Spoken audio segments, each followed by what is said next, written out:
Bonjour, aujourd'hui on vous présente une sélection pour les premiers lecteurs et les lecteurs un peu plus confirmés. Donc on va commencer avec notre classe de CP préférée qui prépare avec impatience Noël, donc tout en paillettes et tout en bonne humeur. Alors, plus féerique, 1, 2, 3 princesses, donc c'est pareil, elles attendent avec impatience l'arrivée de Noël et elles vont admirer les décorations de Noël et on le voit sur la couverture, il va y avoir un invité spécial. Alors, les enquêtes de Sherlock. Donc Sherlock, c'est un petit chaton qui a plusieurs vies, donc qui ne se passe jamais au même endroit et à la même époque. Par contre, le point commun, c'est que c'est un détective et qu'à chaque fois, il va enquêter sur des mystères. Donc dans le premier volume, par exemple, son amie, la petite souris Magali, va disparaître étrangement et donc il va essayer de la retrouver. Alors, une magnifique édition collector de La magie de la danse. Donc, on a 5 histoires autour de 3 petites ballerines absolument adorables, donc avec une belle couverture cartonnée. Et une autre édition collector absolument magique, donc c'est toujours autour de la danse, c'est Célestine, notre petite danseuse de l'Opéra de Paris, qui va fêter Noël en faisant du patin à glace, en écoutant de l'orgue de Barbarie et en allant admirer les vitrines des beaux magasins, et tout ça dans un coffret absolument charmant. Alors, 5 histoires passionnantes autour des loups, donc de la préhistoire jusqu'à aujourd'hui. On va on va apprendre le rapport entre l'homme et les loups qui va changer au fur et à mesure des histoires. Donc, il y en a certaines que vous allez connaître, comme par exemple Romulus et Rémus. Vous avez à l'intérieur des pages en plus des indications sur les loups, entre le documentaire donc, et les petits romans. C'est très intéressant. Alors, L'îlot mécanique est un livre extrêmement original. Quand vous le commencez, vous n'imaginez pas du tout ce qui va pouvoir arriver par la suite. Donc, on est sur une petite île perdue au milieu de l'océan. Les habitants de cette île-là ne sont jamais sortis de cette île, ne sont jamais allés sur le continent, sauf une personne qui est le chef un peu de l'île, qui s'occupe de tout le monde, qui prend soin de tout le monde.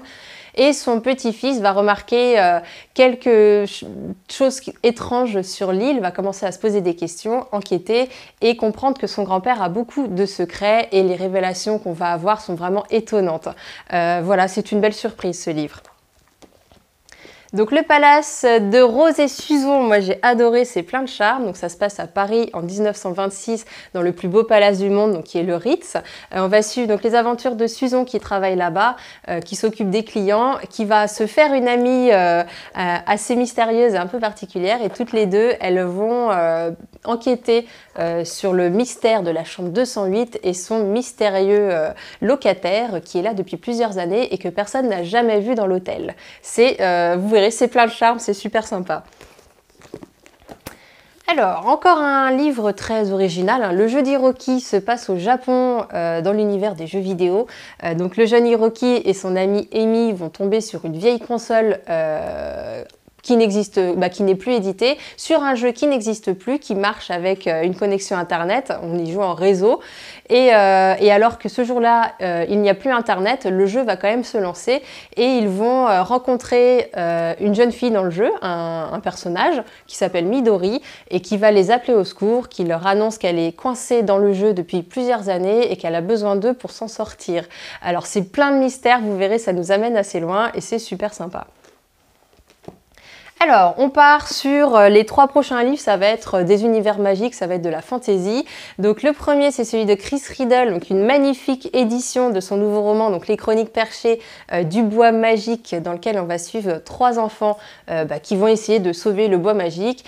Et comme le titre l'indique, ça va être, il va y avoir des situations assez fantasques. On va notamment croiser la route de la princesse en caramel, de Gingembre, le bonhomme en pain d'épices, et surtout d'une troupe d'ours en tutu.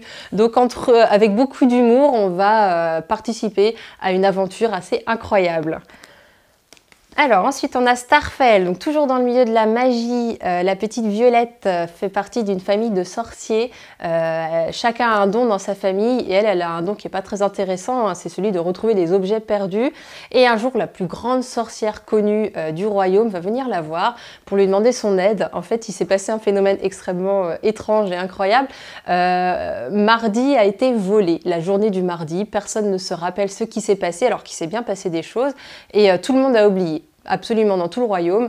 Et ça va être à Violette, grâce à son don, de retrouver Mardi et de comprendre qui a fait ça et pourquoi. Et le dernier s'appelle donc Moi Arthur, maître du royaume perdu.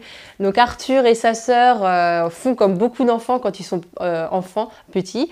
Ils inventent un royaume, ils inventent des aventures dans un univers un peu magique. Donc c'est ce qu'ils ont fait pendant toute leur enfance. Et maintenant ils ont un peu grandi. Arthur va avoir 11 ans, il va rentrer au collège et ils ont arrêté de jouer à ça avec sa sœur.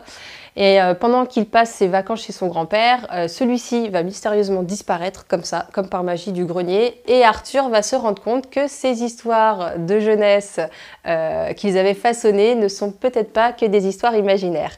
Donc c'est très, très sympa aussi. On va retrouver des dragons, on va retrouver des sirènes et plein de créatures magiques comme ça.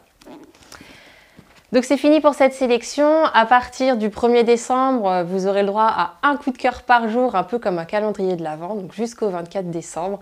Et donc je vous dis à bientôt. Merci.